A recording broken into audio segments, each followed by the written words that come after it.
Alright, today we're going to be talking about 2.3.1 stress/strain calculations. And material testing is the reproducible evaluation of material properties. There are two types, static and dynamic. Static is the material has to respond to constant loading, and dynamic is obviously when the loading changes, and this can include magnitude, cycling, and mode. The tensile test has uniaxial, which is a straight line is being applied to it, and usually in the y-axis direction, so it's being applied downward on it. And destructive is just the force is continually applied until the sample fails. And when you're testing it in a tensile tester, you most likely will use a dog bone, and that's a straight line is applied to the test sample and usually stretches it out until it breaks. The tension force is applied to the dog bone until the failure occurs. Simultaneously, the applied tension force and dog bone elongation are recorded.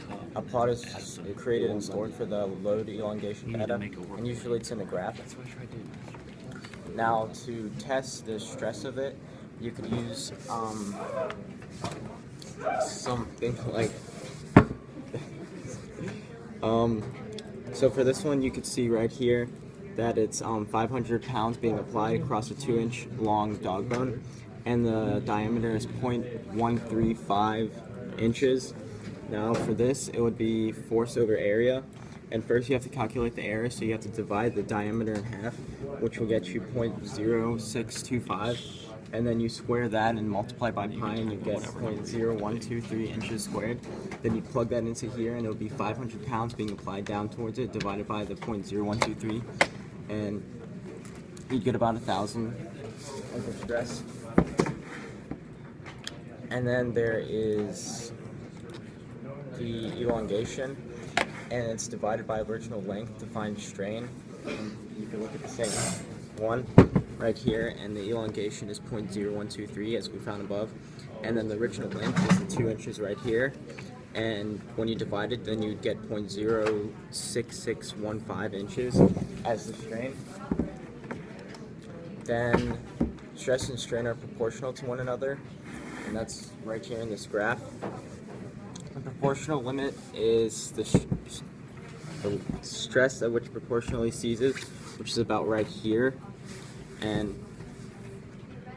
the uppermost stress of elastic behavior, which is about the same point. The proportional limit is about from down here to up here until it starts going out, and that's the elastic limit right there. The resilience is the amount of energy per unit volume that a material can absorb while in elastic range. The yield point is when the elastic limit is exceeded, so basically right about here, a little bit afterwards, is when it starts going out again. And a very small increase right here is where the yield point would probably start, so a little bit after the elastic limit.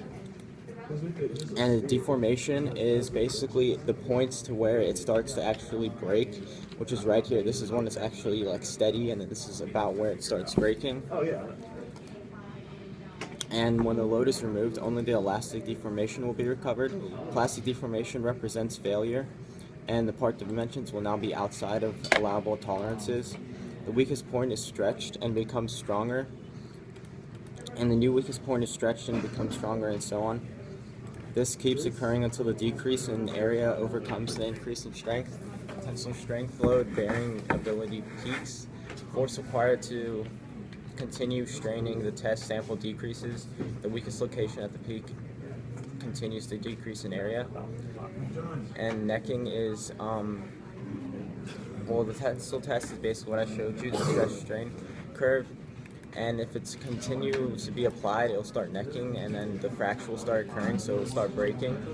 And the ductility amount of plasticity before fracture, the greater the ductility, the more material can be deformed. And that's it.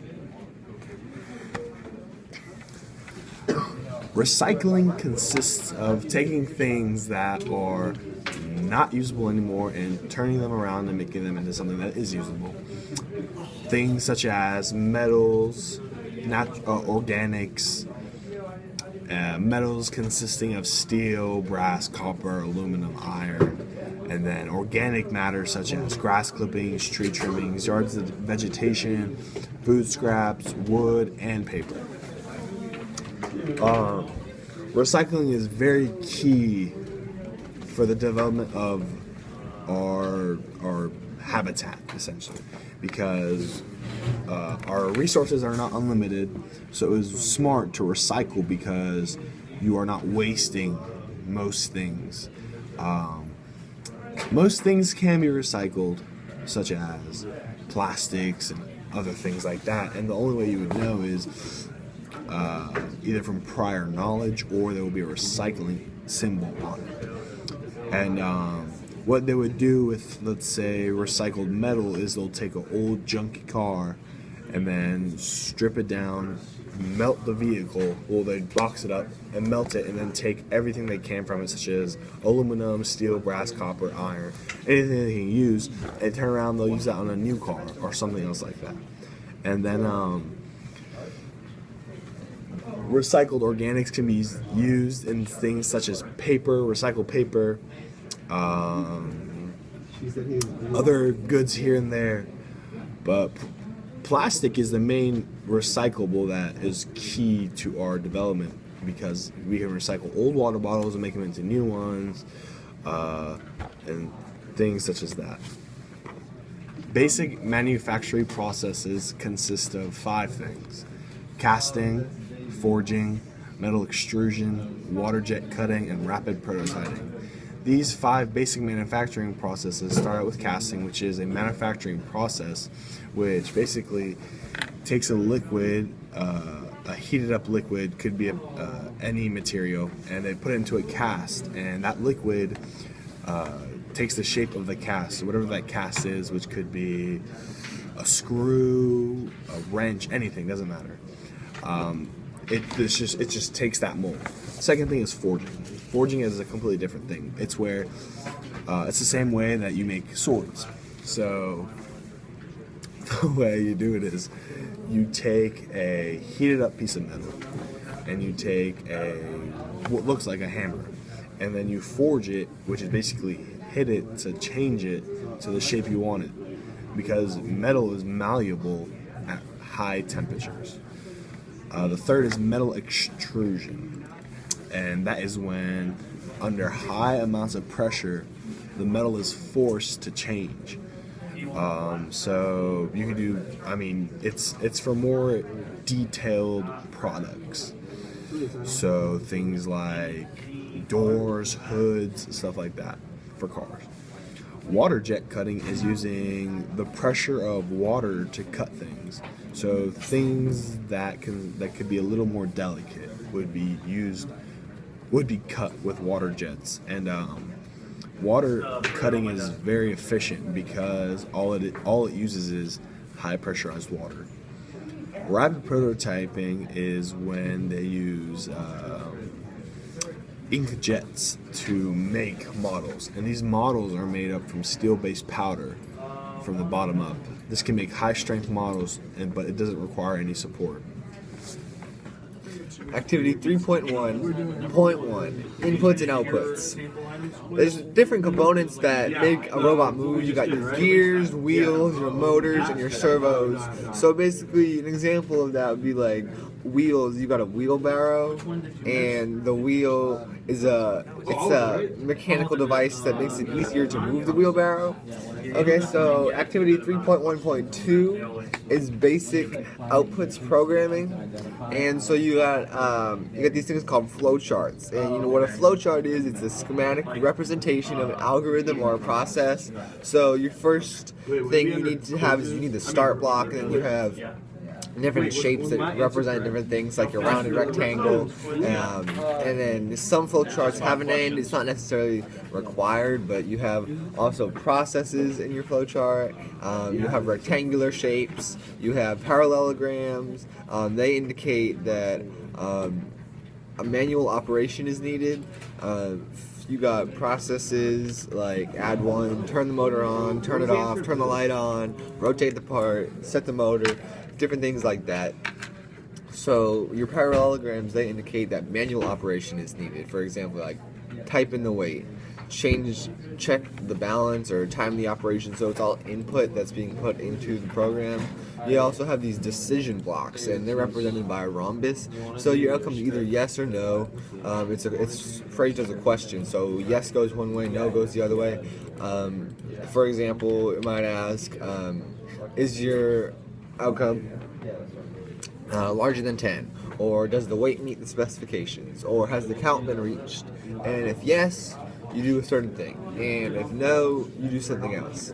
So you also have arrows and what the arrows are doing is they indicate the flow of the chart, so they show you which way you're going. They're drawn from the output of one block to the input of another block, and they only represent outputs. So multiple arrows may represent inputs, but only if it's one arrow, that's just an output. So then we have activity 3.1.3, which is programming design. So there's behavior-based programming, which is what we've been doing. It's a behavior is anything that your program does, that anything your robot does. So there's three main types of behavior. There's complex, there's basic, and there's simple. So complex behavior is robot performing a complex task. It's made up of many simple behaviors. Simple behaviors are just like it sounds. They're more simpler behaviors, but they're still made of many basic behaviors. So a basic behavior is one single command given to the robot, like start the motor. A simple behavior might be like, like go forward, and complex might be like pick something up, where it's involving multiple motors and different things like that. So a pseudocode example is, when your bump switch is pressed, the motor will run for 5 seconds and then stop. So you got your robot motion. Those are commands that cause the entire robot to perform a behavior. You got movement. They allow you to control individual motors and servos, and then special, and they control unique hardware such as the VEX LEDs and flashlights. You have different commands that you can give your robot, like until. They allow you to create behaviors where the robot acts until a certain event occurs, and then wait, where a robot will wait like a certain amount of time until performing the next step.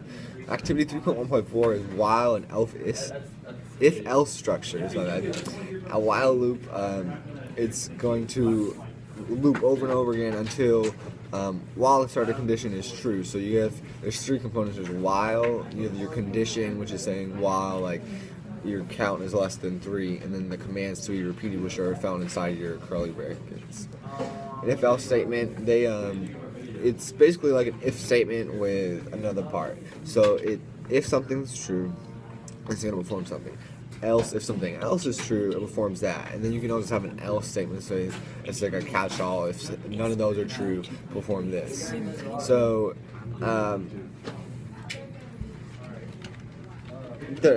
each branch is only run once, so you're not gonna. It's gonna go through one. If that's not true, it's gonna not execute any of the others. So activity 3.1.5 is variables and functions. A variable is a space in your robot's memory where data can be stored. That includes numbers, decimal numbers, words, integers, strings, characters, all these different types of data types. There's also booleans, which represent true or false. So an integer is, just a positive and negative whole number, including 0, and that can range from like million to negative millions. It holds a lot of numbers. Floating point numbers, that's what your decimal numbers go into. So they hold, even if your number is a whole number, it can still hold it, but it also holds decimal numbers as well. Then you have your boolean, like I said, which is true or false. Characters, they represent a single character, so you can use like a single letter or a number or any special character like $sign or something like that. And then you also have your strings, which represent multiple characters. They can use, hold sentences or words or whatever. We don't really use them a lot in PoE because we don't have anything to output them. So basically, that's it. Thank you for watching.